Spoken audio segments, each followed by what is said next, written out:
Okay, welcome, my dear friends. This is Dr. Padala Tirupati, Assistant Professor, Department of Botany, Microbiology, Food Science, and Crop Production, SRR Government Arts and Science College. మనం TS set కి సంబంధించి అదేవిధంగా UGC net కి సంబంధించిన previous papers, ముఖ్యంగా paper 1 teaching and research aptitude కి సంబంధించినటువంటి ప్రశ్నాపత్రాల విశ్లేషణ చేసుకుంటున్నాం. దాంట్లో భాగంగా ఈ రోజు 2019లో జరిగినటువంటి టిఎస్ ఏపీ సెట్ కి సంబంధించినటువంటి మన ప్రశ్నాపత్రాన్ని ఈ రోజు మనం విశ్లేషణ చేసుకుంటున్నాం. దానికంటే ముందు ముఖ్యంగా పేపర్ 1 కి సంబంధించి ఎవరైతే ఆస్పిరెంట్స్ ఉన్నారో ఇందులో 10 యూనిట్లు ఉంటాయనేటువంటి విషయాన్ని మరొకసారి మననం చేసుకుందాం. ఈ 10 యూనిట్లకు సంబంధించి ముఖ్యంగా teaching aptitude, research aptitude, comprehension, communication, mathematical reasoning and aptitude, logical reasoning, data interpretation, ICT, people development and environment, higher education system, ఇలా మొత్తం మనకు 10 యూనిట్స్ ఉన్నాయి. ప్రతి యూనిట్లకి వెళ్ళి 5 ప్రశ్నలు వస్తాయి. క్రొనలాజికల్ ఆర్డర్లో వస్తాయి. Multiple choice questions, negative marking లేదు, ఆబ్జెక్టివ్ టైప్ పేపర్ ఉంటుంది. తెలుగు అండ్ ఇంగ్లీష్ మీడియంలో పేపర్ ఉంటుంది. పేపర్ 1 ముఖ్యంగా సెట్ కు సంబంధించి అయితే యూజీసీ నెట్లో అయితే ఇంగ్లీష్ అండ్ హిందీ ఉంటుంది. పేపర్ 1 కి సంబంధించి 50 ప్రశ్నలు ఇస్తారు. నో ఇంటర్నల్ చాయిస్, 50కి 50 సమాధానం రాయాల్సి ఉంటుంది. ప్రతి యూనిట్లోకి వెళ్ళి 5 ప్రశ్నలు వస్తాయి. ఒక్కొక్క ప్రశ్నకు 2 మార్కులు. ఇది మనకు తెలవాల్సినటువంటి బేసిక్ ఇన్ఫర్మేషన్. దీని ఆధారంగా మనం రేపు టిఎస్ సెట్ లేదా ఏపీ సెట్ ఎగ్జామినేషన్ కి వెళ్ళగానే మనకు మొదటి పేపర్లో వరుసగా టీచింగ్ అప్టిట్యూడ్ నుంచి మొదలుకొని హైయర్ ఎడ్యుకేషన్ సిస్టమ్ వరకు ఒక సిస్టమేటిక్ వేలో క్వశ్చన్స్ అనేటువంటి కనబడుతూ ఉంటాయి. ఒక్కొక్క యూనిట్కి వెళ్ళి ఈక్వల్ వెయిట్, ప్రతి యూనిట్కి ఈక్వల్ వెయిటేజ్, ఒక్కొక్క యూనిట్లకి వెళ్ళి 5 ప్రశ్నలు కంపల్సరీ వస్తాయి. ఈ విషయాన్ని అభ్యర్థులు గమనించాలి. అంతేకాకుండా ఇంటర్నల్ చాయిస్ లేదు కాబట్టి ప్రతి క్వశ్చన్కి ఆన్సర్ చేయాల్సి ఉంటుంది. టైంను ఫాలో అవుతూ మనం ఆన్సర్ చేయాలి. So time is more important. Okay, so మనం ఈరోజు 2019లో జరిగినటువంటి మనకు సెట్ ఎగ్జామినేషన్ కి సంబంధించి స్టేట్ లెవెల్ ఎలిజిబిలిటీ టెస్ట్ కి సంబంధించి మనం ఇవాళ విశ్లేషించుకోబోతున్నాం. ఇందులో మొదటి దాన్ని మనం గమనించినప్పుడు ఫస్ట్ క్వశ్చన్ గమనిస్తే, which of the following are the characteristics of effective teaching. ఇది టీచింగ్ ఆప్టిట్యూడ్ కి సంబంధించినటువంటిది కాబట్టి ప్రభావవంతమైనటువంటి బోధనకు సంబంధించి కింది వాటిలో ఏవని ఇచ్చాడు చూడండి. ఎంత ఇంటర్నల్ గా మళ్ళీ ఆప్షన్స్ ఇచ్చి మొదటి 1, 2, 3, 1, 2, 3 ఈ విధంగా ఇచ్చాడు చూడండి.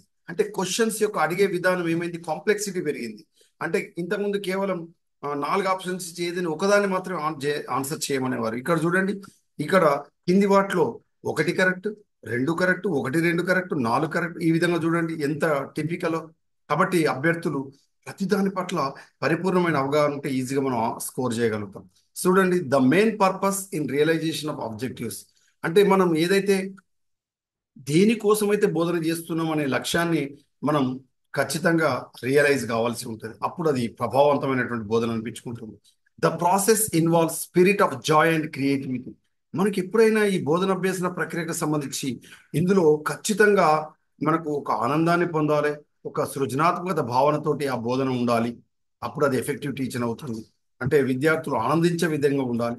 Learning should provide new experiences. కాబట్టి ఈ బోధన ద్వారా ఆ అభ్యసించేటువంటి అభ్యర్థుల్లో ఆ అభ్యసనం కొత్త అనుభవాలను రేకెత్తించాలి. న్యూ ఎక్స్పీరియన్సెస్ వాళ్ళు పొందాలి, అనుభూతి పొందాలి. అప్పుడు ఆ టీచింగ్ ఎఫెక్టివ్ టీచింగ్ అంటాం. కాబట్టి ఇచ్చిన ఆన్సర్లో 1, 2, 3 ఇస్ ద రైట్ ఆన్సర్. చూడండి, కేవలం 1 లేదా 2 ఈ విధంగా కాదు, ప్రతి దానిపై ఇట్లా అవగాహన, ఆప్షన్స్ బాగా అర్థం చేసుకొని మీరు ఆప్ట్ చేయాల్సి ఉంటుంది. నెక్స్ట్ సెకండ్ క్వశ్చన్ చూడండి, which of the following statement are true with respect to teaching. ఇది బోధనకు సంబంధించి ఈ కింది వాటిలో 4 వాక్యాలు ఇచ్చి ఇందులో ఏవి సరైనవి ఇచ్చాడు. మనకి ఇచ్చినటువంటి ఆప్షన్ ప్రకారం 4 సరైనవే అని మనం పెట్టుకుంటున్నాం. ఎందుకు 4 సరైనవో చూద్దాం ఇప్పుడు. It is purposefully organised set of activities.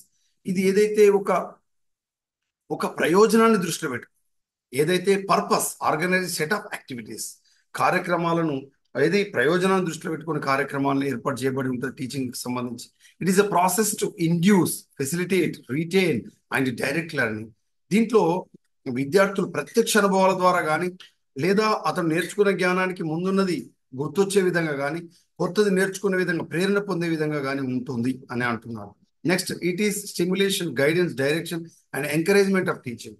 కాబట్టి ఇది ఇది ఈ బోధన అనేటువంటిది ఏది ఇండ్యూస్ చేస్తుంది, స్టిమ్యులేట్ చేస్తుంది, డైరెక్షన్ ఇస్తుంది, మార్గదర్శనం చేస్తుంది నేర్చుకోవడంలో. అదేవిధంగా it is cos motivation to learn, ఇది నేర్చుకోవడానికి ప్రేరణ ఇస్తుంది. అంటే 4 ఆప్షన్స్ కూడా సరి అయినవే అని మనం ఆప్ట్ చేయొచ్చు. థర్డ్ క్వశ్చన్ చూడండి, ఇది కూడా టీచింగ్ లెర్నింగ్ కి సంబంధించినటువంటి క్వశ్చన్. ఫస్ట్, సెకండ్, థర్డ్ చూడండి వరుసగా టీచింగ్ అప్టిట్యూడ్ సంబంధించిన క్వశ్చన్స్ మీరు ఇక్కడ గమనిస్తున్నారు. Which of the following statements are represent best relation between teaching and learning? బోధన అభ్యసన మధ్యలో ఈ కింద ఉన్నటువంటి మంచి సంబంధం ఏది అని అడిగాడు. అంటే ఇచ్చిన 4 ఆప్షన్స్ లో చూడండి, real learning takes place when memory level teaching takes place అని అన్నాడు. టీచింగ్ అండ్ లెర్నింగ్ టుగెదర్ అన్నాడు. If there is no teaching there won't be learning. The aim of lecturing ensure learning. కింద ఇచ్చినటువంటి వాటిలో second and fourth right answer ఇవ్వడం జరిగింది. ఎందుకో చూద్దాం. టీచింగ్ అండ్ లెర్నింగ్ టుగెదర్, ఎప్పుడైనా బోధన అభ్యసన ఒకదాని పైన ఒకటి కలిసి ఉంటుంది, ఒకదాని తర్వాత ఒకటి రావడం జరుగుతుంది. బోధనం తర్వాత వెంటనే అభ్యాసం జరగడం. The aim of lecturing ensure learning, ఏదైతే మనం లెక్చరింగ్ అంటే మనం ఉపన్యాసం ఇస్తున్నటువంటి క్రమంలో అక్కడ అభ్యసన అనేటువంటిది జరుగుతుంది అని. కాబట్టి ఈ 2 ఆన్సర్లు మనకు ఈ స్టేట్మెంట్స్ అనేటువంటివి ఈ మనకు టీచింగ్ లెర్నింగ్ కి సంబంధించినటువంటి సంబంధాన్ని కలిగి ఉన్నాయి. ఫోర్త్ వన్ చూడండి, ఇది ఇంటర్నల్ గా చూడండి ఏం చేశాడు. ఇది మ్యాచ్ ద ఫాలోయింగ్ అని ఇచ్చాడు, ఎలిమెంట్స్ కల్పమని చెప్పాడు. చూడండి ఏమిచ్చాడు, లెక్చరింగ్. లెక్చరింగ్ అనేటువంటిది ఎకనామికల్ అండ్ టైం సేవింగ్. ఎందుకు? ఏదేని ఒక అంశాన్ని, కొత్త అంశాన్ని, నూతన అధ్యాయాన్ని, లేదా ఒక శాస్త్రవేత్త గురించి కానీ, లేదా ఒక అది శాస్త్రవేత్త గురించి కానీ, ఒక వ్యక్తి గురించి కానీ, కొత్త ఆవిష్కరణ గురించి కానీ బోధించాలంటే అత్యంత ఉపయోగకరమైనది ఏంటంటే లెక్చర్ మెథడ్. అందుకే దీన్ని economical and time saving method అని పిలుస్తారు. సెకండ్ చూడండి, ప్రాజెక్ట్ మెథడ్, ప్రకల్పన పద్ధతి. ఈ ప్రాకల్పన పద్ధతి లేదా ప్రాజెక్ట్ వర్కింగ్ ఇన్ గ్రూప్స్ మనకు తెలుసు. ఏదైతే క్షేత్రస్థాయిలో లేదా మనకు ఏదైతే సమాజంలోకి లేదా ఏదైతే జరగాల్సినటువంటి ప్రదేశంలో అక్కడ ఇది జరుగుతుంది అనమాట project method. Next heuristic method. హ్యూరిస్కో అంటే మనకు డిస్కవర్ చేయడం. కాబట్టి ఇక్కడ ఏముంటుందంటే ఈ హ్యూరిస్టిక్ మెథడ్ ను ప్రొఫెసర్ ఆర్మ్స్ట్రాంగ్ అనేటువంటి శాస్త్రవేత్త మనకు ప్రవేశపెట్టడం జరిగింది. ఇక చివరిది ప్రోగ్రామ్డ్ లెర్నింగ్. ఈ ప్రోగ్రామ్డ్ లెర్నింగ్ అనేటువంటిది మనకు గుర్తుపెట్టుకోండి, small steps with feedback. Programmed learning లో చిన్న చిన్న దశలు ఉండి లేదా చిన్న చిన్న భాగాలు ఉండి అది ఫీడ్బ్యాక్ ను కూడా కలిగి ఉంటుంది. అంటే పునశ్చరణ సామర్థ్యాన్ని కలిగి ఉంటుంది ప్రోగ్రామ్డ్ లెర్నింగ్. ఇవి దీనికి ఇచ్చినటువంటి కరెక్ట్ ఆప్షన్స్. నెక్స్ట్ 4 అయిపోయినాయి. ఇక్కడ చివరిది 5వ ప్రశ్న. ఇది కూడా మనకు టీచింగ్ లెర్నింగ్ కి సంబంధించిన, టీచింగ్ అప్టిట్యూడ్ కి సంబంధించినటువంటి question. Which of the following are the characteristics of adolescent learner? అంటే మనకు ఎవరైతే విద్యార్థులు ఉంటారో ఇక్కడ కౌమార దశలో ఉండేటువంటి అభ్యాసకులకు సంబంధించిన లక్షణాలు కింది వాటిలో ఏవని అడిగాడు. ఇచ్చినటువంటి వాటికి సరైన సమాధానం 1, 2, 3, 5. మొదటి చూడండి 1, they often indulge in day dreaming, వాళ్ళు పగటి కలలు కంటారు. Yes. Then hero worship is seen in the stage, అతను హీరో వర్షిప్ ను పొందుతాడు. అంటే నాయకత్వం సంబంధించినటువంటి ఏదో ఒక హీరోను ఆయన లక్షణాలు వీళ్ళు పొందగలుగుతారు. They want to be groups, gangs, వాళ్ళు గ్యాంగులు, గ్రూపులు, వాళ్ళు బ్యాచ్లుగా విడిపోయి ఉంటారు, గ్రూపులుగా ఉంటారు ఫ్రెండ్స్తో. Next attraction towards opposite sex, ఏదైతే మనకు భిన్న లింగానికి సంబంధించినటువంటి వాళ్ళతో ఏమవుతారు, అట్రాక్ట్ గురవుతారు, ఆకర్షణకు గురి కావడం అనేటువంటి జరుగుతుంది. ఇవన్నీ వేరి యొక్క లక్షణాలుగా చెప్పుకుంటాం మనం. అడోలసెంట్ కి సంబంధించినటువంటి లక్షణాలు, అంటే కౌమార దశకు సంబంధించినటువంటి లక్షణాలు. ఈ లక్షణాలన్నీ కూడా మనకు హై స్కూల్ నుంచి ఇంటర్మీడియట్ కి సంబంధించి, ఇంటర్మీడియట్ ఎడ్యుకేషన్ కి సంబంధించినటువంటి కాలంలో మనకు ఈ దశను మనం అబ్జర్వ్ చేయొచ్చు. హై స్కూల్ నుంచి ఇంటర్మీడియట్ డే డ్రీమింగ్ ఉంటుంది, అంటే పగటి కళలు కనడం అన్నమాట డే డ్రీమింగ్ అంటే. ఇవన్నీ దీనికి సరైన సమాధానం. ఇక టీచింగ్ అప్టిట్యూడ్ తర్వాత నెక్స్ట్ చూడండి, చాలా గమనిస్తే 6వ క్వశ్చన్ చూడండి. The conclusion findings which type of research cannot be generalized to other situations. అంటే ఇక్కడ ఏమని చెప్పుకుంటున్నారు అంటే ఏవైతే మనకు కన్క్లూజన్స్ ముగింపు పొందుతామో లేదా ఏవైతే కనుక్కున్నామో వాటికి సంబంధించి cannot be generalized to the situation. ఇలాంటి ఎలాంటి రీసెర్చ్ లో మనం గమనిస్తామని అడుగుతున్నాం. హిస్టారికల్ రీసెర్చ్ అంటే మనకు ఇది చారిత్రక పరిశోధన, డిస్క్రిప్టివ్ అంటే వర్ణనాత్మక పరిశోధన, ఫండమెంటల్ రీసెర్చ్ మౌలిక పరిశోధన, ఎక్స్పెరిమెంటల్ రీసెర్చ్ ప్రయోగాత్మకమైనటువంటి పరిశోధన అని చూశారు. అంటే ఇవన్నీ కూడా మీరు గమనిస్తే ఇక్కడ 1 నుంచి 5 ప్రశ్న టీచింగ్ ఆప్టిట్యూడ్ కు సంబంధించి మనం గమనిస్తున్నాం. 6 నుంచి 10 వరకు రీసెర్చ్ ఆప్టిట్యూడ్ కు సంబంధించిన క్వశ్చన్స్. మనం ఇప్పుడు చూసే 6 ప్రశ్న చూడండి, రీసెర్చ్ పరిశోధనకు సంబంధించి. మరి ఇచ్చినటువంటి క్వశ్చన్ కి సరైన సమాధానం డిస్క్రిప్టివ్ రీసెర్చ్, వర్ణనాత్మక పరిశోధనకు సంబంధించి. నెక్స్ట్ 7th క్వశ్చన్ చూడండి.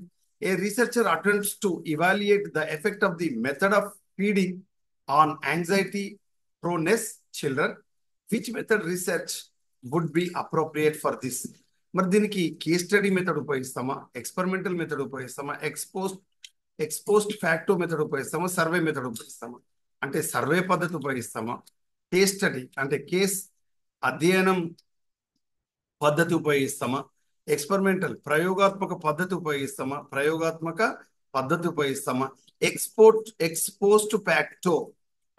ఎక్స్పోస్ట్ ఫ్యాక్టో అంటే అర్థం ఏంటిదంటే ఏదైతే ఇక్కడ యాంగ్జైటీకి సంబంధించినటువంటి ప్రోన్నెస్ కి సంబంధించి చిల్డ్రన్ కి సంబంధించి ఇవాల్యుయేషన్ చేయడానికి ఇమీడియట్ గా చేసేటువంటి పరిశోధనను మనం ఎక్స్పోస్ట్ ఫ్యాక్టో మెథడ్ అని అంటాం. 7th 1. 8th 1 చూడండి. Formulation of hypothesis may not be necessary in. అంటే హైపోథిసిస్ ఏదైతే చరాంశాలు ఉంటాయో హైపోథిసిస్ అనేటువంటిది మనకు రూపొందించలేనటువంటి అధ్యయనం ఎలాంటిది అంటే నాట్ బి నెసెసరీ, దేనికి అవసరం లేదు అంటున్నాం. సర్వే పద్ధతికి ఖచ్చితంగా హైపోథిసిస్ అవసరం, ఎక్స్పెరిమెంటల్ కు ఖచ్చితంగా హైపోథిసిస్ అవసరం, అదేవిధంగా నార్మేటివ్ స్టడీస్ కి హైపోథిసిస్ అవసరం. గుర్తుపెట్టుకోండి, ఓకేనా? కాబట్టి మనకు అవసరం లేని దేనికంటే ఫ్యాక్ట్ ఫైండింగ్, హిస్టారికల్ స్టడీస్ కి మనకు హైపోథిసిస్ రూపొందించాల్సినటువంటి అవసరం లేదు. అంటే హైపోథిసిస్ రూపొందించకుండానే అధ్యయనం చేయవచ్చు. ఎలాంటిదంటే చారిత్రకమైనటువంటి అధ్యయనం, చారిత్రాత్మక అధ్యయనం అనేటువంటిది ఈ మనకు హైపోథిసిస్ లేకుండానే మనం చేయవచ్చు. దీన్నే మనం ఫ్యాక్ట్ ఫైండింగ్ స్టడీస్ అని కూడా అంటాం. Fact finding studies. Next 9th question చూడండి. ఇది కూడా రీసెర్చ్ కి సంబంధించిందే. The issue of research ethics అంటే మనకు రీసెర్చ్ ఎథిక్స్ నైతిక పరిశోధనకు సంబంధించి consider the pertinent at which stage of research. ఇక్కడ ఏ దశలో అంటే రీసెర్చ్ కి సంబంధించినటువంటి స్టెప్స్ ఉంటాయి కదా, ఈ రీసెర్చ్ కి సంబంధించినటువంటి స్టెప్స్ కి సంబంధించి ఏ దశలో మనకు ముఖ్యంగా నైతిక పరిశోధన అయ్యేటువంటిది నైతిక విలువలకు సంబంధించి అవసరం అవుతుంది అని అన్నప్పుడు గుర్తుపెట్టుకోండి. Problem at the stage of problem formulation and definition. అంటే ఒక సమస్యను గుర్తించి వారు వివరించేటువంటి కాలంలో నైతిక పరిశోధన అవసరం అవుతుందా? A stage of defining the population of research. అంటే ఏదైతే మనకు జనాభా అధ్యయనానికి సంబంధించినటువంటి పరిశోధనకు సంబంధించి నైతిక పరిశోధన అవసరం అవుతుందా? Next 4th 1 option at the stage of reporting the findings. అంటే రిపోర్టింగ్ చేసే టైంలో నైతిక పరిశోధన అవసరం అవుతుందంటే చూడండి, ఖచ్చితంగా at the stage of data collection and interpretation. దత్తాంశాన్ని సేకరించి దత్తాంశాన్ని అనాలిసిస్ చేసి దత్తాంశాన్ని వర్ణించే క్రమంలో మనం అనుసరించాల్సినటువంటిది ఏంటిదంటే రీసెర్చ్ ఎథిక్స్. ఏమంటాం? Research ethics. ఇది అభ్యర్థులు గమనించాలి, రీసెర్చ్ ఎథిక్స్. ఇక నెక్స్ట్ 10th 1 చూడండి. Bibliography given in a research report. Bibliography అనేటువంటిది మనకు ఏమిస్తుంది? మనకు పరిశోధన ఇది రిపోర్టుకు సంబంధించి నివేదిక, రీసెర్చ్ రిపోర్టుకు సంబంధించి బిబిలియోగ్రఫీ ఏమి ఇస్తుందంటే help those interested in further research. అంటే ఏదైతే పరిశోధన నివేదికకు సంబంధించి ఈ నివేదిక ఏదైతే ఇస్తున్నామో ఈ నివేదికలో ఇచ్చేటువంటి బిబిలియోగ్రఫీ ఎందుకు తోడ్పడుతుంది అని అన్నాడు. ఈ బిబిలియోగ్రఫీ అనేటువంటిది ఎందుకు తోడ్పడుతుంది అంటే ఫర్దర్ రీసెర్చ్ అంటే తర్వాత పరిశోధన చేసే వాళ్ళకు ఇది ఉపయోగపడుతుంది అనేది. ఓకే, సో ఇది మనకు 1 నుంచి 5 ప్రశ్నలు టీచింగ్ ఆప్టిట్యూడ్, 6 నుంచి 10 ప్రశ్నలు రీసెర్చ్ ఆప్టిట్యూడ్ సంబంధించి. 11 నుంచి 15 వరకు మీరు గమనించండి. కాంప్రహెన్షన్ అంటే ప్యాసేజ్, చూడండి, ఒక సిస్టమేటిక్ గా క్వశ్చన్స్ వస్తున్నాయి. మీరు గమనించి 1 నుంచి 5 టీచింగ్, 6 నుంచి 10 రీసెర్చ్ అప్టిట్యూడ్, 11 నుంచి 15 ప్యాసేజ్. ఒక పారాగ్రాఫ్ ఇచ్చి దాన్ని అధ్యయనం చేసి కాంప్రిహెన్షన్ గా అధ్యయనం చేసి దాని నుంచి 11 నుంచి 15 అంటే 5 ప్రశ్నలు ఇచ్చి సమాధానం రాయమంటారు. ఇది అభ్యర్థులు గమనించాలి. నెక్స్ట్ 16వ ప్రశ్న నుంచి మనం తీసుకున్నప్పుడు కమ్యూనికేషన్ కి సంబంధించి అంటే 1 నుంచి 5 టీచింగ్ అప్టిట్యూడ్, 6 నుంచి 10 రీసెర్చ్ అప్టిట్యూడ్, 11 నుంచి 15 ఏమిచ్చాడు? కాంప్రిహెన్షన్ ఇచ్చాడు. Teaching aptitude, research aptitude, comprehension. మరి 16 నుంచి 20 వరకు ఏమి ఇస్తారు? కమ్యూనికేషన్ కి సంబంధించి చూడండి, ఒక సిస్టమేటిక్ వేలో ప్రశ్నలు అడుగుతున్నాడు. ఓకేనా? సో 16 నుంచి 20 వరకు 5 ప్రశ్నలు వేటికి సంబంధించి? కమ్యూనికేషన్, సమాచారానికి సంబంధించి, సంభాషణకు సంబంధించి అడుగుతున్నాం. 16వ ప్రశ్న చూడండి, the picture without dialogues is an example of which type of communication. అంటే ఏదైతే ఇక్కడ పిక్చర్ ఉంది, డైలాగ్ లేదు, మాటలు లేదు, సంభాషణ లేదు, ఇది ఎలాంటి కమ్యూనికేషన్ అంటే face to face communication, verbal communication, interpersonal communication, non verbal అంటే గుర్తుపెట్టుకోండి అశాబ్దిక అశాబ్దిక ఆ, ఇది సంభాషణ అని మనం చెప్పుకుంటాం. అంటే కేవలం పిక్చర్ మాత్రం చూపిస్తాయి, బొమ్మలు మాట్లాడతాయి, మనుషులు మాట్లాడరు. అప్పుడు బొమ్మ మాత్రమే చూపిస్తున్నారు కాబట్టి దీన్ని ఐకానిక్ మనకు సంభాషణను కూడా మనం అంటాం. చిత్రాలు రూపొందించడం, చిత్రాలు చూపించడం ద్వారా. కాబట్టి ఇది ఏమవుతుందంటే పిక్చర్, చిత్రాలు అని నాన్ వెర్బల్ కమ్యూనికేషన్ అవుతుంది. ఫేస్ టు ఫేస్ కమ్యూనికేషన్ లో ఒకవేళ డైలాగ్ ఉపయోగిస్తే అది వెర్బల్ కమ్యూనికేషన్ అవుతుంది.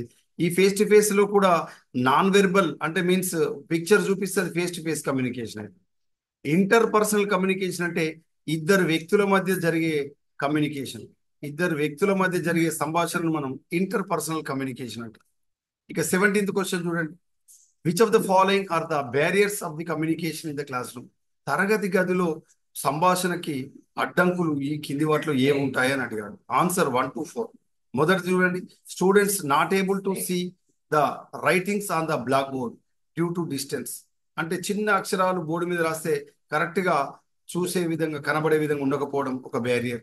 తర్వాత నెక్స్ట్ ఏమి ఇచ్చారంటే verbosity in the language of the teacher. Teacher మన గ్రాంధిక భాష వాడుతున్నాడా లేదా అఫీషియల్ లాంగ్వేజ్ వాడుతున్నాడా, అంటే ఎలాంటి ఫార్మల్ లాంగ్వేజ్ వాడుతున్నాడా, దాని ఆధారంగా మనకు కమ్యూనికేషన్ బ్యారియర్ అని ఉంటుంది. Next irrelevant illustrations given by the teacher. చెప్పే టాపిక్ ఒకటి ఉంటుంది, ఎగ్జాంపుల్ ఇంకొకటి ఇచ్చింది అనుకోండి, ఏమవుతుంది? ఇర్రిలవెంట్ అవుతుంది. ఎగ్జాంపుల్స్ ఒకటి ఇచ్చి వేరేది ఇచ్చి టాపిక్ ఒకటి చెప్పి ఇల్లస్ట్రేషన్స్ వేరే వేరే ఇస్తే అది కూడా కమ్యూనికేషన్ కు అడ్డంకిగా మారుతుంది, బ్యారియర్ గా మారుతుంది. కాబట్టి answer 1 to 4 is the right answer. Next 18th question చూడండి, which of the following statement are true with regards to communication. సంభాషణకు సంబంధించి కింది వాటిలో ఏది సత్యం అని అడిగాడు. ఏది సత్యం అడిగాడు, అసత్యం అనలేడు, సత్యం అన్నాడు, ట్రూ అన్నాడు. కాబట్టి అభ్యర్థులు ట్రూ అడిగిండా, నాట్ ట్రూ అన్నాడా, లేదా ఫాల్స్ స్టేట్మెంట్ అన్నాడా.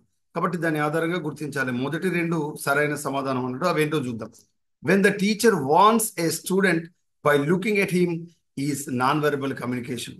కళ్ళతో చూశాడు, ఇట్లా పెద్దగా ఇట్లా ఇలా కళ్ళతో చూశాడు అంటే ఒక్కసారిగా వాళ్ళు అలర్ట్ అవుతారు. ఇది ఐ కాంటాక్ట్ ను మనం ఏమని చెప్పవచ్చు అంటే non verbal communication. Eye contact is non verbal communication. Gestures, postures non verbal communication. కనుబొమ్మలు కదిలించుకుంటూ మాట్లాడడం, ఇలా చేతులు అటు ఇటు కదలడం, మన మూమెంట్స్ అనేటువంటివి నాన్ వెర్బల్ కమ్యూనికేషన్ అవుతుంది. The manager tells the clerk to complete the file by next day is formal communication. Yes, ఎందుకంటే అతను డైరెక్ట్ గా ఫేస్ టు ఫేస్ ఉండి క్లర్క్కి ఏమని చెప్తున్నాడంటే ఈ ఫైల్ రేపటి వరకు కంప్లీట్ కావాలి, అది నెక్స్ట్ డే వరకు అని చెప్తున్నాడు. మరి ఇది ఫార్మల్ కమ్యూనికేషన్ అవుతుందా? ఎస్, ఫార్మల్ కమ్యూనికేషన్ అవుతుంది. సో ఫస్ట్ 2 మనకు కమ్యూనికేషన్ కి సంబంధించి కరెక్ట్ ఆన్సర్. నెక్స్ట్ క్వశ్చన్ చూడండి, 19th. The competence of an effective communicator can be judged on the basis of. ఎప్పుడైతే సంభాషకుడు ఎవరైతే ఉంటారో ఆ సంభాషకుడు ఎఫెక్టివ్ కమ్యూనికేటర్, ప్రభావవంతంగా సంభాషించేవాడు, can be judged on the basis. దేని ఆధారంగా నిర్ణయించబడతాడు అంటే పర్సనాలిటీ ఆఫ్ కమ్యూనికేషన్. అంటే అతడు ఏ విధంగా బొద్దుగున్నాడా, బక్కగున్నాడా, దాని ఆధారంగాన. ఎక్స్పీరియన్స్ ఇన్ ద ఫీల్డ్, అతని బాగా అనుభవం పొందిన వ్యక్తి ఆధారంగాన.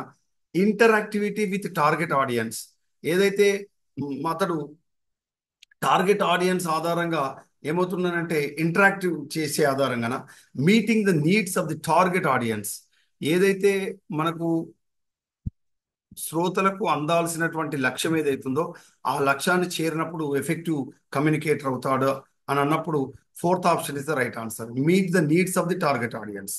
ఏదైతే అక్కడ శ్రోతలకు చేరాల్సి ఉందో ఆ టార్గెట్ను చేరే విధంగా మాట్లాడేటువంటి వ్యక్తిని ఎఫెక్టివ్ కమ్యూనికేటర్గా మనం పిలుస్తాం. నెక్స్ట్ 20 నుంచి చూడండి, 20 నుంచి మనకు 25 వరకు, అంటే 21 నుంచి, అంటే 25 కూడా కమ్యూనికేషనే. 25 కూడా కమ్యూనికేషన్ సంబంధించింది. Swachh Bharat Abhiyan was successful because communicated. ఏం కమ్యూనికేషన్ అది? స్వచ్ఛ భారత్ అభియాన్ మనకు తెలుసు, గాంధీ అక్టోబర్ 2 గాంధీ జయంతిని పురస్కరించుకొని స్వచ్ఛ భారత్ కార్యక్రమాన్ని మనకు ప్రారంభించడం జరిగింది. ఏది గత 10-12 సంవత్సరాల క్రితం. మరి అప్పుడు ఈ దానికి సంబంధించి ఈ స్వచ్ఛ భారత్కు సంబంధించిన మిషన్కు సంబంధించిన సమాచారం ఎలాంటి సంభాషణకు సంబంధించి, formal way, literal way, interpersonal way, mass communication అంటే గుర్తుపెట్టుకోండి, మాస్ కమ్యూనికేషన్. ఓకే, ఇది ఇక్కడి వరకు, అంటే 16 నుంచి 20 వరకు కమ్యూనికేషన్కి సంబంధించి. ఇక 21 నుంచి మొదలుకొని 25 వరకు మనకు మ్యాథమెటికల్ రీజనింగ్కి సంబంధించినటువంటి ప్రశ్న ఉంటుంది. 21 నుంచి 25 వరకు మ్యాథమెటికల్ రీజనింగ్ అండ్ అప్టిట్యూడ్కి సంబంధించిన క్వశ్చన్స్ ఉంటాయి. ఇందులో మీరు గమనిస్తే ఇక్కడ చూడండి, ఈ నంబర్ సిరీస్కి సంబంధించి చూడండి, 24, 60, 120, 210 తర్వాత ఏ నంబర్ వస్తుంది? మేరే నంబర్ కబాతా, అంటే 336 is the right answer. 336. Next 21 చూడండి, ఇక్కడ లెటర్ సిరీస్ ఇచ్చాడు. Q1F, S2E, U6D, W21C. దీని తర్వాత ఏది వస్తుంది అంటే Y88B వస్తుంది. ఇక్కడ మీరు గమనిస్తే సేమ్ క్వశ్చన్ను 2016లో, సేమ్ క్వశ్చన్ను 2016కు సంబంధించినటువంటి పేపర్లో ఇదే క్వశ్చన్ అడగడం జరిగింది. నేను ఆల్రెడీ వివరించాను, అది మీరు గమనిస్తే ఏర్పడుతుంది. Next, in a certain code language, ఇది లాజికల్ రీజనింగ్కి సంబంధించినటువంటి క్వశ్చన్. ఇందులో కోడ్ లాంగ్వేజ్లో ఏరోబిక్ అనేటువంటి పదాన్ని PFQNAJDగా రాస్తే అడ్వర్డ్స్ అనేటువంటి పదాన్ని దేనిగా రాయొచ్చు? ఈ అడ్వర్డ్స్ అనేటువంటి పదాన్ని BEUDQUTగా రాయవచ్చు code language. Next, in this question pick the odd thing. ఈ కిందిలో 4 ఉన్నాయి కదా, 1 1/2, హాఫ్, 1/2, 3/4, 1 ఉంది. ఈ 4గింటిలో ఏది ఆడ్ 1 అని అడిగాడు. ఈ 4గింటిలో అంటే ఈ విధంగా ఇచ్చాడు, ఈ విధంగా ఇచ్చాడు, ఈ విధంగా ఇచ్చాడు. అదేవిధంగా ఇంకొక ఆప్షన్ కూడా ఇచ్చాడు, 1 1/8, 3/4, 1 1/2 ఇచ్చాడు. ఈ విధంగా 1 పూర్ణాంకం 1 భిన్నం 2 అని ఇచ్చినప్పుడు ఈ 4గింటిలో ఏది ఆడ్ 1 అవుట్ అంటే ఇగో ఇది అని చెప్పాలి. ఇది. నెక్స్ట్ 25th క్వశ్చన్ చూడండి, out of the given options 3 are similar in certain manner, however 1 option is other 3. Select the option with different from the rest. ఈ 4 నంబర్లలో ఒకటి భిన్నమైంది, ఆ భిన్నమైంది ఏదో గుర్తించమన్నాడు. 13, 234, 997, 681, అంటే ఆన్సర్ 681. తర్వాత ఇక్కడ ఇంగ్లీష్కు సంబంధించి మనకి ఇచ్చాడు, స్టేబుల్ ఈస్ టు హార్స్ అయినప్పుడు స్టై ఈస్ టు ఏమవుతుంది? స్టేబుల్ ఈస్ టు హార్స్ అయినప్పుడు స్టై ఈస్ టు పిగ్ అవుతుంది. ఏమవుతుంది? పిగ్. నెక్స్ట్ 27 చూడండి, ఇక్కడ గిఫ్టెడ్ ఈస్ టు ఇంటెలిజెంట్ అయినప్పుడు క్రియేటివ్ ఈస్ టు ఏమవుతాడు? క్రియేటివ్ అనేటువంటి వ్యక్తి ప్రొడక్టివ్ అవుతాడు. ఏమవుతాడు? Productive. So productive is the right answer. Next 28 చూడండి, ఇది మ్యాథమెటికల్ రీజనింగ్కి సంబంధించినటువంటి క్వశ్చన్. అంటే మీరు గమనించండి, 21 నుంచి 26 వరకు మీరు గమనిస్తే ఇదంతా లాజికల్ రీజనింగ్కి సంబంధించినటువంటి క్వశ్చన్స్ వచ్చాయి. అదే 22 నుంచి, అంటే 27 నుంచి మొదలుకుంటే, ఇక్కడ నుంచి మొదలుకుంటే మనం మ్యాథమెటికల్ రీజనింగ్, అంటే 21 నుంచి 30 వరకు ఏమి ఇచ్చారనమాట? Logical reasoning and mathematical reasoning. Logical and mathematical reasoning questions ఇవ్వడం జరిగింది. ఇది అభ్యర్థులు గమనించాలి. సరే, 28 క్వశ్చన్ చూడండి, in an exam 25% of the candidates failed in mathematics, అంటే మ్యాథ్స్లో ఫెయిల్ అయిన వాళ్ళు 25%. 12% ఇన్ ఇంగ్లీష్ అంటే 12% ఇంగ్లీష్లో ఫెయిల్ అయ్యారు. If candidates failed in both the subjects and 292 passed in both the subjects, the total number of candidates appeared in the examination was. మరి ఈ total number ఎంతమంది ఇందులో, ఇక్కడ 10% of the candidates both the subjects, 10% రెండు సబ్జెక్టులో ఏమయ్యారంటున్నారు, fail అయ్యారంట. ఓకేనా. And 292 passed both the subjects, maths and English మొత్తం pass అయిన వాళ్ళు 292. మరి total number of appeared in the examination, ఎంతమంది అపియర్ అయ్యారు అని అడుగుతున్నారు. ఆన్సర్ 400. ఆన్సర్ ఏంటిది? 400. నెక్స్ట్ చూడండి, ఇందులో ఈ 28th క్వశ్చన్ చూడండి. 25% మ్యాథ్స్లో ఫెయిల్ అయ్యారు, 12% ఇంగ్లీష్లో ఫెయిల్ అయ్యారు, 10% రెండిట్లలో ఫెయిల్ అయ్యారు. మరి 292 మాత్రం రెండిట్లలో పాస్ అయ్యారు. మరి ఎంతమంది అపియర్ అయ్యారు అని అడిగారు. 400 అపియర్ అయ్యారు. నెక్స్ట్ 29th క్వశ్చన్ చూడండి. ఇక్కడ స్టేట్మెంట్ ఇచ్చాడు, కన్క్లూజన్ ఇచ్చాడు, ముగింపు వాక్యం ఇచ్చాడు, ఒక స్టేట్మెంట్ ఇచ్చాడు. Although we have rating agencies like CRISIL, Iqra, there is a demand to have separate rating agency for IT companies protective investors. మరి అప్పుడు కన్క్లూజన్ ఏమి ఇచ్చారు? ఏ assessment of financial work of IT companies calls for a separate set of skills, insights and competencies. Next second ఏమి ఇచ్చాడు? Now the investors investing in IT companies will get the protection of the investment. ఇందులో if only conclusion 1 follows, ఒకటి మాత్రమే follow అవ్వచ్చు అని ఇచ్చారు. Next చూడండి 38th question. ఇది లాజికల్ రీజనింగ్కి సంబంధించినటువంటి క్వశ్చన్గా మనం భావించవచ్చు. 38th క్వశ్చన్ మీరు గమనిస్తే, a deductive argument is invalid if, అంటే డిడక్టివ్ ఆర్గ్యుమెంట్ ఎప్పుడు తప్పు అవుతుంది అంటే అన్నాడు. ఎప్పుడు తప్పు అవుతుంది? Its premise and conclusions are all true, ఇది వ్యాలిడ్ అవుతుంది. Its premise and conclusions are all false, అంటే అన్ని తప్పు అయినప్పుడు, అంటే ఇది కూడా its premise are all true but its conclusion is false, ఇది అయినప్పుడు ఇన్వాలిడ్ అవుతుంది. ఇది premises are all false but its conclusion is true, ఇదైనప్పుడు కూడా ఇది మనకు వ్యాలిడ్ అవుతుంది. ఇన్వాలిడ్ మాత్రం డిడక్టివ్ ఆర్గ్యుమెంట్ ఎప్పుడు ఇన్వాలిడ్ అవుతుందంటే it premises are all true but its conclusion is false, ఇది. So third question is the right answer. ఇక 31 question చూడండి. డాటా ఈజ్ రిప్రజెంటెడ్, ఇక్కడ 31 నుంచి మీరు గమనిస్తే 31 నుంచి 35 వరకు డాటా అనాలిసిస్, ఒక దత్తాంశ విశ్లేషణకు సంబంధించి ఉంటుంది. ఒక దత్తాంశ విశ్లేషణ, అది మ్యానుఫ్యాక్చర్ కంపెనీ కానీ, ఒక ఇండస్ట్రీ కానీ, ఒక ఇన్స్టిట్యూషన్ కానీ, లేదా ఒక సంస్థ కానీ, ఒక పాఠశాల కానీ, ఈ విధంగా టేబుల్ ఇచ్చి దాని నుంచి మనకు ఏం కనుక్కోమంటారు? మనకు సరైన సమాధానాలు, ఉత్పత్తులు, శాతాలు అవి కనుక్కోమని చెప్తారు. ఓకే. నెక్స్ట్ 36 నుంచి మనకు 40 వరకు మీరు గమనిస్తే ఇది ఐసీటీకి సంబంధించినటువంటి క్వశ్చన్, ఇన్ఫర్మేషన్ అండ్ కమ్యూనికేషన్ టెక్నాలజీకి సంబంధించినటువంటి క్వశ్చన్స్ ఉంటాయి. అంటే 31 నుంచి 35 వరకు ఏమున్నాయి? డాటా అనాలిసిస్ ఉంది. డాటా అనాలిసిస్ ఇదే విధంగా మీరు రేపు రాయబోయేటువంటి క్వశ్చన్ పేపర్ కూడా సేమ్ ఇట్లనే ఉంటుంది.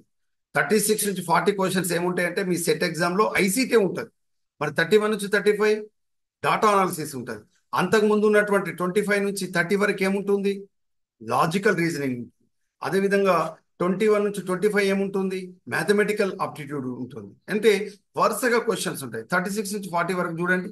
ఏ small wireless handheld computer system that scans and items tag and pulls off the current piece you shop is called, దాన్ని ఏమంటాం మనం? పాస్ అంటాం. ఏమంటాం? POS. Next the acronym of FTP. FTP యొక్క abbreviation అడిగాడు. అంటే ఫైల్ ట్రాన్స్ఫర్ ప్రోటోకాల్. ఎఫ్టిపి యొక్క abbreviation ఏంటిది? File transfer protocol. Next 39 question చూడండి. 38 the difference between the people having access to computers and the internet and those without this access is known as. మరి without, అవి లేకుండా మనకు access పొందేదాన్ని ఏమంటాం? Internet divides అంటామా, వెబ్ డివైడ్ అంటామా, లేదంటే డిజిటల్ డివైడ్ అంటామా, బ్రాడ్బ్యాండ్ డివైడ్ అంటామంటే డిజిటల్ డివైడ్. నెక్స్ట్ 39 చూడండి. Which one of the following is not an image graphic file format? Not అన్నాడు, కానిది అన్నాడు. ఏంటిది? ఇమేజ్ కానీ గ్రాఫిక్ ఫైల్ ఫార్మాట్ కానిది ఏది అని అడిగాడు. పిఎన్జి అనేటువంటిది ఇమేజ్ గ్రాఫిక్ ఫార్మాటే. జిఐఎఫ్ కూడా అది ఇమేజ్ గ్రాఫిక్ ఫైలే. బిఎంపి కూడా ఇమేజ్ గ్రాఫిక్ ఫైలే. జియుఐ మాత్రం కాదు. ఇది ఇది ఇది గ్రాఫిక్ యూనిఫైడ్ ఇంటర్ఫేస్ అని ఇది అంటాం దీని అబ్రివేషన్. కానీ ఇది మాత్రం ఇమేజ్ గ్రాఫిక్ ఫైల్ ఫార్మాట్ కాదు అన్నమాట. ఓకే, నెక్స్ట్ 40 క్వశ్చన్ చూడండి. Which one of the following is an open source software? ఈ కింది వాటిలో ఓపెన్ సోర్స్ సాఫ్ట్వేర్ ఏదని అడిగాడు. ఈ మధ్యలో చాలా ఫేమస్ అయినటువంటి ఎంఎస్ వర్డ్ మనకు ఓపెన్ సోర్స్ సాఫ్ట్వేర్ కాదు, విండోస్ కాదు, అక్రోబాట్ రైటర్ కాదు, మొజిల్లా ఫైర్ ఫాక్స్ అనేటువంటిది ఓపెన్ సోర్స్ సాఫ్ట్వేర్. ఇక మీరు గమనించండి, నేను ఏమని చెప్పాను? 36 నుంచి 40 వరకు ఏం ఏం క్వశ్చన్స్ అని చెప్పాను? ICT, information and communication. మరి 41 నుంచి 45 వరకు ఏముంటాయి అంటే ఎన్విరాన్మెంట్కి సంబంధించిన క్వశ్చన్స్ ఉంటాయి. 46 నుంచి 50 వరకు ఏముంటాయి? హయ్యర్ ఎడ్యుకేషన్ సిస్టమ్కి సంబంధించిన క్వశ్చన్స్ ఉంటాయి. ఓకే, సో మనం ఇప్పుడు ఎక్కడున్నాము? 41కి సంబంధించి. Which of the following cases are related to environmental protection? MC Mehta versus union of India, AIR 1988. Om Prakash Rakhi versus Som Prakash Rakhi versus union of India, AIR 1981. T Damodar Rao versus the special officer municipal corporation Hyderabad, AIR 1987. ఇవన్నీ కూడా environmental protection act కు సంబంధించినటువంటివే. Next, which of the following conferences held for the sustainable development of environment? Brundtland conference 1987. ఇది మనకు sustainable development కు సంబంధించినటువంటి ఇదే. Rio declaration, Rio de జనీరోలో, బ్రెజిల్లోని రియో డి జనీరోలో ఫస్ట్ ఎర్త్ సమ్మిట్ జరిగింది. ఫస్ట్ ఎర్త్ సమ్మిట్, మొట్టమొదటి ధరిత్రి సదస్సు ఎక్కడ జరిగింది అంటే బ్రెజిల్లోని రియో డి జనీరోలో జరిగింది 1992లో. ఓకే, మనకి Brundtland conference 1987లో sustainable development goals ఇవ్వడం జరిగింది. ఓకే, తర్వాత world environment protection conference 1980. So ఈ మూడిటికి మూడు కూడా సరైన సమాధానాలు. నెక్స్ట్ 43 చూడండి. Match the following. Chipko Andolan ఎవరంటే గుర్తుపెట్టుకోండి. చిప్కో ఆందోళన్ కు సంబంధించి సుందర్లాల్ బహుగుణ. ఓకేనా, సుందర్లాల్ బహుగుణ. చిప్కో మూవ్మెంట్. చిప్కో అంటే కౌగిలించుకోవడం, హగ్ చేసుకోవడం, వీటిని చెట్లను. తెహ్రీ డ్యామ్ గురించి ఎక్కడ ఏ రాష్ట్రంలో ఉద్యమం జరుగుతుంటే ఉత్తరప్రదేశ్, తెహ్రీ. అదేవిధంగా సైలెంట్ వ్యాలీ ప్రాజెక్ట్ ఎక్కడ ఉంది? సైలెంట్ వ్యాలీ ప్రాజెక్ట్ కేరళలో ఉంది, గుర్తుపెట్టుకోండి. ఓకేనా, మరి సిలికాన్ వ్యాలీ ఎక్కడ ఉంది? బెంగళూరులో ఉంటుంది. సిలికాన్ వ్యాలీ ఎక్కడ ఉంటుంది? సిలికాన్ వ్యాలీ బెంగళూరులో ఉంటుంది. సైలెంట్ వ్యాలీ కేరళలో ఉంటుంది, గుర్తుపెట్టుకోండి. ఇక నర్మదా బచావ్ ఆందోళన్, నర్మదా బచావ్ అనే ఉద్యమం ఎక్కడ జరుగుతుంది? ఎవరు చేపట్టారంటే మేధా పాట్కర్. అంటే ఎవరు, దేనికి సంబంధించిన వారు? చిప్కో మూవ్మెంట్ అనేది సుందర్లాల్ బహుగుణ, టెహ్రీ డ్యామ్ అనేది ఉత్తరప్రదేశ్లో ఉంది, సైలెంట్ వ్యాలీ కేరళలో ఉంది, సిలికాన్ వ్యాలీ మాత్రం బెంగళూరులో ఉంటుంది. సిలికాన్ వ్యాలీ ఎక్కడ ఉంటుంది? బెంగళూరు. అదేవిధంగా నర్మదా ఇది నర్మదా బచావ్ అనే ఆందోళన ఎవరు చేపట్టారంటే మేధా పాట్కర్.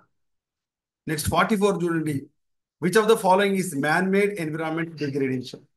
ఇప్పుడు పాపులేషన్ ఎక్స్ప్లోజన్, జనాభా విస్ఫోటనం చెందడం కూడా మనకు మ్యాన్ మేడ్ ఎన్విరాన్మెంటల్ డిగ్రేడేషన్, మానవ సంబంధమైనటువంటి పర్యావరణం నాశనం చేయడానికి కారణం. అర్బనైజేషన్, పట్టణాలు అభివృద్ధి చెందడం కూడా పర్యావరణ నాశనానికి కారణం. పావర్టీ, పేదరికం కూడా పర్యావరణ నాశనం చేయడానికి కారణం. డీఫారెస్టేషన్, అడవులను నాశనం చేయడం కూడా మనకు మ్యాన్ మేడ్ ఎన్విరాన్మెంట్ డిగ్రేడేషన్ కింద చెప్పుకుంటాం. కాబట్టి 5 అన్ని మనకు మ్యాన్ మేడ్ ఎన్విరాన్మెంట్ డిగ్రేడేషన్ కు ఎగ్జాంపుల్ గా మనం చెప్పుకుంటాం. 45 క్వశ్చన్ చూడండి. Which of the following is the central aim to strengthen the global response to the threat of climate change by keeping global temperature rise this century well below 2 degrees Celsius off? దీన్ని ఎక్కడ ఒప్పందంలో ఈ విధంగా చేసుకున్నారంటే Paris agreement లో చేశారు, గుర్తుపెట్టుకోండి. Kyoto protocol అనేటువంటిది జపాన్ దేశంలో జరిగింది. ఈ క్యోటో ప్రోటోకాల్ అనేటువంటిది ముఖ్యంగా మనకు ఈ క్లైమేట్ చేంజ్ కు సంబంధించి చెప్పడం జరిగింది. అదేవిధంగా మాంట్రియల్ ప్రోటోకాల్ అనేటువంటిది మనకు దేనికి సంబంధించిందంటే ఓజోన్ డిప్లీషన్ కు సంబంధించి గుర్తుపెట్టుకోండి. అదేవిధంగా రియో సమ్మిట్ అనేటువంటిది ఎర్త్ సమ్మిట్ కి సంబంధించి, రియో డి జనీరోకు సంబంధించి ఎర్త్ సమ్మిట్ 1992లో జరిగింది, ఇది గుర్తుపెట్టుకోండి. క్యోటో ప్రోటోకాల్ క్లైమేట్ చేంజ్ కు సంబంధించింది. మాంట్రియాల్ ప్రోటోకాల్ అనేది ఓజోన్ డిప్లీషన్ కు సంబంధించింది. రియో సమ్మిట్ ఎర్త్ ధరిత్రి సదస్సుకు సంబంధించింది 1992లో జరిగింది బ్రెజిల్ దేశంలో. ఓకేనా. నెక్స్ట్ మరి అడిగిన దానికి సరైన సమాధానం ప్యారిస్ అగ్రిమెంట్. నెక్స్ట్ 46 నుంచి గుర్తుపెట్టుకోండి లాస్ట్ 50 వరకు ఇది higher education department, higher education system కు సంబంధించి ఉన్నత విద్యా వ్యవస్థకు సంబంధించినటువంటి క్వశ్చన్స్ గా మీరు భావించాలి. ఇదే సీక్వెన్స్ ను మీ సెట్ ఎగ్జామ్ లో రేపు రాయబోయే సీక్వెన్స్ లో అడుగుతారు, గుర్తుపెట్టుకోండి. 1 నుంచి 5 ప్రశ్నలు టీచింగ్ అప్టిట్యూడ్, 6 నుంచి 10 ప్రశ్నల వరకు రీసెర్చ్ అప్టిట్యూడ్, 11 నుంచి 15 వరకు మనకు కాంప్రహెన్షన్ అంటే పారాగ్రాఫ్ కి సంబంధించి, 16 నుంచి 20 వరకు కమ్యూనికేషన్ అంటే సంభాషణ సమాచారానికి సంబంధించి, 21 నుంచి 25 మ్యాథమెటికల్ రీజనింగ్ కి సంబంధించి, 26 నుంచి 30 వరకు లాజికల్ రీజనింగ్ కి సంబంధించి, 31 నుంచి మనకు 35 వరకు మీరు గమనించండి డాటా అనాలిసిస్ దత్తాంశ విశ్లేషణకు సంబంధించింది. అదేవిధంగా 36 నుంచి 40 వరకు 36 నుంచి 40 వరకు మనం తీసుకున్నప్పుడు ఐసిటి ఇన్ఫర్మేషన్ కమ్యూనికేషన్ కి సంబంధించింది. 41 నుంచి 45 వరకు ఎన్విరాన్మెంట్ కు సంబంధించినటువంటి ప్రశ్నలు అడుగుతున్నారు. 46 నుంచి 50 ప్రశ్నల వరకు మనకు హయ్యర్ ఎడ్యుకేషన్ సిస్టమ్ కు సంబంధించిన ప్రశ్నలు. సో మనం ఇప్పుడు 46వ ప్రశ్న దగ్గర ఉన్నాం, హయ్యర్ ఎడ్యుకేషన్ సిస్టమ్. సో ఇదే సీక్వెన్స్ ను మీరు రేపు రాయబోయే సెట్ ఎగ్జామ్ లో మీరు గమనిస్తారు. ఇది ఫాలో కావాల్సింది, ఇది బ్లూ ప్రింట్, ఇది మీ 10 యూనిట్స్. సో చివరి 4 ప్రశ్నలకు సంబంధించి మనం ఇప్పుడు నేర్చుకోబోతున్నాం. So which of the following are the highest seats of learning in ancient India? ప్రాచీన భారతదేశానికి సంబంధించి అత్యధిక సీట్లు ఇచ్చినటువంటి విశ్వవిద్యాలయాలు ఏవి? నలంద విశ్వవిద్యాలయం, తక్షశిల విశ్వవిద్యాలయం, విక్రమశిల విశ్వవిద్యాలయం, ఉదంతోపురి విశ్వవిద్యాలయం, నాడియా విశ్వవిద్యాలయం, వల్లభి విశ్వవిద్యాలయం. ఇవన్నీ ప్రాచీన కాలం ఉండేటువంటి విశ్వవిద్యాలయాలు. కాబట్టి ఇచ్చిన ఆన్సర్ 5 అన్ని రైట్ ఆన్సర్. నెక్స్ట్ 46 చూడండి, ఇది హైయర్ ఎడ్యుకేషన్ కమిషన్ కి సంబంధించినటువంటి క్వశ్చన్. రాధాకృష్ణన్ కమిషన్ అనేటువంటిది గుర్తుపెట్టుకోండి. మనకు రాధాకృష్ణన్ కమిషన్ కి సంబంధించి మనం గమనించినప్పుడు ఇక్కడ intermediate is the weakest link అని చెప్పాడు. అంటే ఇంటర్మీడియట్ ఎడ్యుకేషన్ అనేటువంటిది అత్యంత క్లిష్టమైనది, ఇది అత్యంత బలహీనమైనటువంటి లింక్ గా చెప్పడం జరిగింది. మొదలియార్ కమిషన్, ఈ మొదలియార్ కమిషన్ అనేటువంటి కమిషన్ సెకండరీ ఎడ్యుకేషన్ కి సంబంధించింది. ఓకేనా. ఇంటర్మీడియట్ ఎడ్యుకేషన్ సెకండరీ ఎడ్యుకేషన్ కి సంబంధించి మనం చెప్పుకుంటాం. కొతారి కమిషన్ 10+2+3 ఉండాలని చెప్పాడు. Next Kothari commission. Next last one Ramamurti committee. ఈ రామ్మూర్తి కమిటీ అనేటువంటిది మనకు 1986 national policy on education 1986 policy education Ramamurti committee ఆధారంగా ఇవ్వడం జరిగింది. ఇది మనకు మ్యాచ్ ద ఫాలోయింగ్ కి సంబంధించి. ఇక 48 క్వశ్చన్ చూడండి, which of the following are being learn is a non conventional way by the learner?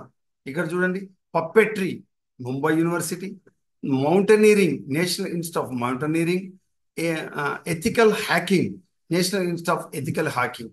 ఈ ఏబిసి మూడిటికి 3 మనం సరైన సమాధానంగా మనం నాన్ కన్వెన్షనల్ వే అంటే సాంప్రదాయ విద్య రూపంలో కాకుండా ఒక కొత్త విధానంలో ప్రవేశపెట్టినటువంటి విశ్వవిద్యాలయాలు ఏవని అడిగాడు. సో ముంబై యూనివర్సిటీ పప్పెట్రీ అంటే తోలుబొమ్మలాటకు సంబంధించింది. అదేవిధంగా మౌంటైనీరింగ్ కి సంబంధించినటువంటి కొండలెక్కే సంబంధించినటువంటి దానికి సంబంధించి నేషనల్ ఇన్స్టిట్యూట్ ఆఫ్ మౌంటైనీరింగ్, అదేవిధంగా ఎథికల్ హ్యాకింగ్ కి సంబంధించి national institute of ethical hacking. ఈ 3 సరైన సమాధానం. నెక్స్ట్ 49 క్వశ్చన్ చూడండి, which of the following committees recommended for the moral and religious education in school? మనకు 1986 పాలసీ అనేటువంటిది national education new education policy 1986. అంతకంటే ముందు ఉన్నటువంటిది 1968లో మనకు ఇది NEP national policy on education 1968లో ఉండే. ఆ తర్వాత 1986లో మనకు న్యూ ఎడ్యుకేషన్ పాలసీ వచ్చింది రాజీవ్ గాంధీ హయాంలో. ఆ తర్వాత 2020లో మనకు national policy on education NEP 2020 national education policy 2020 వచ్చింది. మీరు ఇక్కడ గమనించినట్లయితే 1986లో 10+2+3 విద్యా విధానం ఉంటే మనకు ఎన్ఈపి 2020లో మనకు 5+3+3+4గా ఉంటుంది. కింది క్వశ్చన్ అదే, దాన్ని మనం చూసుకుందాం. సరే, మనకు రాధాకృష్ణ కమిషన్ 1942 to 44 మనకు విశ్వవిద్యాలయాల కమిషన్ రాధాకృష్ణ కమిషన్. అదేవిధంగా 1986 న్యూ ఎడ్యుకేషన్ పాలసీ, ఇది రామ్మూర్తి కమిటీ ఆధారంగా మనకు 1986లో రావడం జరిగింది. తర్వాత కొతారి కమిషన్ మనం తీసుకున్నప్పుడు 1964 to 66, దీన్ని ఇండియన్ ఎడ్యుకేషన్ కమిషన్ అని కూడా మనం చెప్పుకోవడం అనేది జరుగుతుంది. ఈ ఈ ఈ కాలంలోనే మనకు 1964-66 కమిషన్ రికమెండేషన్స్ ఆధారంగానే తర్వాత భవిష్యత్తులో 10+2+3 రావడం జరిగింది. తర్వాత last question of this paper, the following are the new proposal made new education policy 2019 draft. ఇదే మనకు నేషనల్ ఎడ్యుకేషన్ పాలసీ 2020గా మారింది. ఇందులో ఉండేటువంటి విద్యా విధానాన్ని గమనిస్తున్నప్పుడు మీరు గమనిస్తే, ఇందులో డ్రాఫ్ట్కు సంబంధించి మనం తీసుకున్నప్పుడు ఇందులో మీరు గమనిస్తే న్యూ డిజైన్ ఫర్, ఇక్కడ మీరు గమనించినప్పుడు ఇక్కడ 5+3+4+4 కాదు, ఇది తప్పు. ఏ విధంగా ఉండాలి? 5+3+3+4గా ఉండాలి. ఇది కరెక్ట్ విధానం. తర్వాత stand alone colleges of education should vanish by 2030. అంటే ఈ ఒక్క కాలేజీ దానికదే ఇండివిజువల్గా ఉండేటువంటి వాటిని తొలగించాలి అనేటువంటిది 2030 వరకు. అదేవిధంగా intermediate education is merged with school education. Intermediate విద్యను మనకు పాఠశాల విద్యలో కలపాలి అనేటువంటిది మనకు న్యూ ఎడ్యుకేషన్ పాలసీ 2019 డ్రాఫ్ట్లో రూపొందించడం జరిగింది. ఓకేనా? సో దిస్ ఈజ్ అబౌట్ మనకు 2019లో ఉన్నటువంటి సెట్ ఎగ్జామినేషన్కి సంబంధించినటువంటి paper. So my dear friends, మీరు బాగా చదువుతున్నారు అని నేను అనుకుంటున్నాను. ఎట్ ద సేమ్ టైం ఈ వీడియో డెఫినెట్గా మీకు ఉపయోగపడుతుందనే భావనతో కాస్త స్పీడ్గా మీకు ఎక్స్ప్లెయిన్ చేసే ప్రయత్నం చేశాను. మీరు ముందు వీడియోస్ చూసి ఇది చూసినట్లయితే రానున్నటువంటి 2024లో మీరు రాసేటువంటి టిఎస్ సెట్కి సంబంధించి, ఏపీ సెట్కి సంబంధించిన ఇదే సీక్వెన్స్లో క్వశ్చన్స్ అనేటువంటి అడుగుతారు. So my dear friends, I wish you all success. మీకు డెఫినెట్గా SRR government arts and science college autonomous మీకు ఎల్లప్పుడూ కూడా సపోర్ట్ చేస్తుంది. Department of botany, microbiology, food science and crop production తరపున డెఫినెట్గా మిమ్మల్ని గెలిపించి భవిష్యత్తులో మీరు ఉన్నత శిఖరాలు చేరుకోవాలనే ఆకాంక్షతో నేను ఎప్పటికీ మీతో ఉంటానని మరొకసారి తెలియజేస్తూ ఐ విష్ యూ గుడ్